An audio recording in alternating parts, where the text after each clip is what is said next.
আজকে 10 মিনিটে রান্না করব মালাই পনির টিক্কা। রুটি দিয়েও খেতে পারো, ভাত দিয়েও খেতে পারো।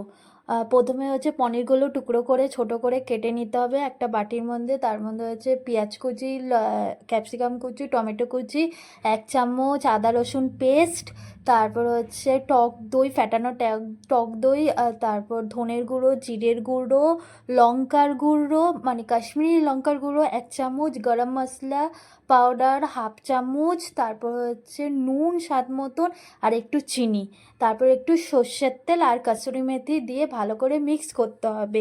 তারপর 1 থেকে 2 ঘন্টা রেখে দিতে হবে, কারণ ওটা জমবে ভালো। তারপর 1 ঘন্টা 2 ঘন্টা বাদে তারপর একটা ফ্রাইং প্যানে গরম করে ফ্রাইং প্যানটা তার মধ্যে ওই পনিরের ওগুলো দিয়ে দিতে হবে। লো ফ্লেমে প্রথমে ফার্স্টে করতে হবে, তারপর গোল গোল করে পেঁয়াজ দিয়ে দিতে হবে আর ধনেপাতা কুচি।